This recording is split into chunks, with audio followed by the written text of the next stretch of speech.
अरे भाई साहब कुदरत का निजाम ऐसा चला है कि पाकिस्तान में रुख पे आकर बैठ गया है भाई साहब। इंग्लैंड वालों, आपका दिल की अथाह गहराइयों से शुक्रिया। बल्कि विल जैक्स और रेहान अहमद, एक पप्पी आपको इधर एक पप्पी आपको इधर।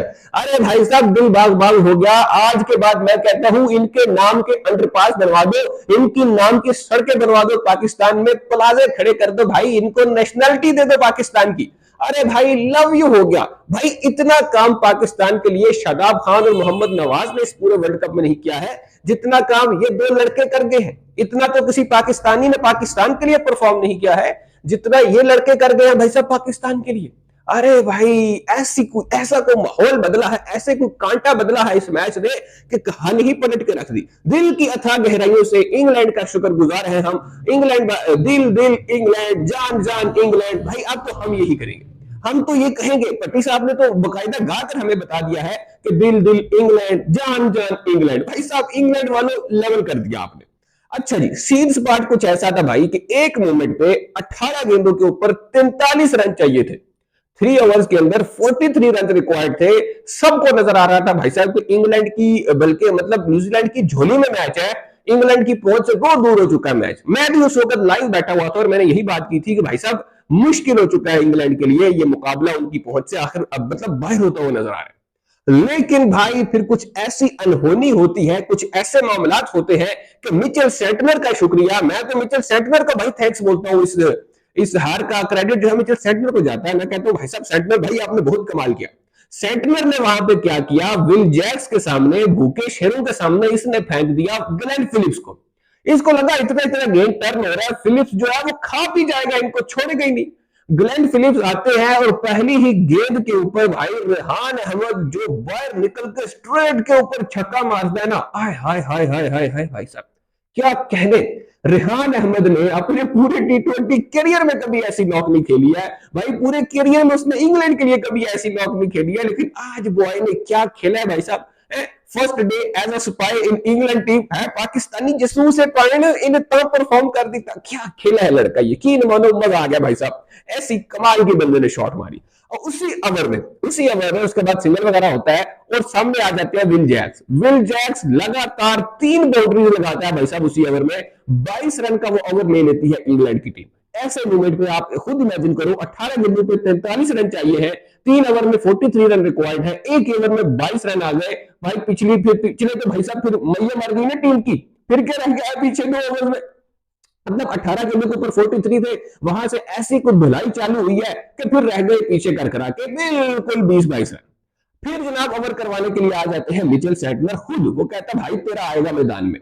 अब मिचेल सेंटनर खुद ओवर करवाने इसलिए आते हैं कि स्पिनिंग ट्रैक है, बड़ी बड़ी टर्न मिल रही है तो मैं काबू में कर लूंगा। लेकिन ऐसे कैसे मेरे दोस्त, ऐसे कैसे। रेहान अहमद उस ओवर में एक बार फिर से छक्का लगा के मामला वापस टर्न कर लेते हैं। आखिरी गेंद होती है, गालिबन 7 गेंदों के ऊपर 11 रन चाहिए होते हैं एक मोमेंट पे, और हमें लग रहा होता है कि भाई साहब मैच एक बार फिर से मुश्किल हो गया। अगर ये डॉट बॉल होगी, आखिरी ओवर में 11 रन चेज करना कभी भी आसान नहीं होता है। लेकिन रेहान अहमद का अल्लाह भला करे भाई साहब, अल्लाह तेरे इंशाल्लाह तेरे बच्चे जीवन। रेहान अहमद इस तरह की दुआएं निकल रही है दिलों से लोगों के। तो रेहान अहमद ने उस गेंद के ऊपर छक्का मारा सेंटनर को, और उसके बाद कहानी पाकिस्तान के मामलात पाकिस्तान के पक्ष में आ गए। इंग्लैंड जीत रहा था लेकिन खुशी पाकिस्तानियों को हो रही थी भाई। आखिरी ओवर में 5 रन चाहिए थे, गालिबन हाँ 5 ही रन चाहिए थे। पहली गेंद शायद वाइट हो जाती है, ये सिंगल होती है, और उसके बाद बकायदा चौका मार के इस मैच को खत्म कर दिया जाता है, मलिया मेट कर दिया जाता है। सॉरी 2 सिंगल्स होती है और उसके बाद चौका मारा जाता है और मैच पाकिस्तान बड़ी आसानी से जीत जाता है। मैं पाकिस्तान बार बार इसलिए कह रहा हूं क्योंकि भाई साहब खेल इंग्लैंड रही थी, लेकिन जोर हमारा लग रहा था पाकिस्तानियों का। हम पाकिस्तानियों ने भाई साहब दुआओं की मदद से इन्हें जिताया है। यकीन करो एक मोमेंट पे तो हैरी ब्रूक हमें धोखा देके चला गया। मैं कहूं भाई ये क्या लोग हैं। हमें तो भाई साहब ना फिल सॉल्ट बख्श रहा था, ना बटलर का मूड था। हैरी ब्रूक तो हमें खा पी गया भाई पूरा मैच हमारा। ओ इनको आज क्या हो गया है, आज तो भाई साहब ना फिल सॉल्ट चले, ना बटलर साहब चले, ना अपने हैरी ब्रूक चले, लेकिन गिरते पड़ते मरते डिगते टहते जनाब इंग्लैंड की टीम जो है वो पहुंच गई है सेमीफाइनल में। ये पूरा वर्ल्ड कप इन्होंने इस तरह खेला भाई। एक मैच में भी ऐसे नहीं लगा कि ये डोमिनेट करके जीते हो। हर मैच में इनके यही हालात थे, कहीं लग रहा है कि भाई अभी गए अभी गए, अभी नहीं अभी गए, बस इनका ये अभी अभी के चक्कर में ही ये लोग जीत गए हैं भाई साहब और सेमीफाइनल तक पहुंच चुके हैं वर्ल्ड कप के। लेकिन भला हो इनका कि इन्होंने पाकिस्तान को एक उम्मीद दे दी है। अब पाकिस्तान के पास एक उम्मीद है, पाकिस्तान के पास एक मौका है कि पाकिस्तान हराए श्रीलंका को एक अच्छे मार्जिन से और क्वालिफाई कर जाए भाई इसके लिए सेमीफाइनल के लिए।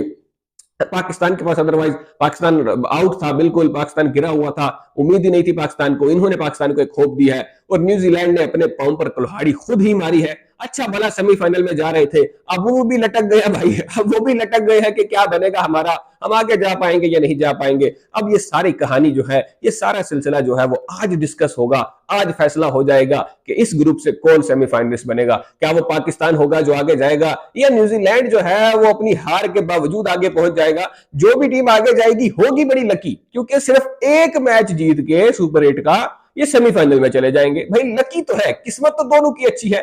अगर ऐसा हो जाए तो देखते हैं कुदरत का निजाम आज किसके हक में फैसला देता है।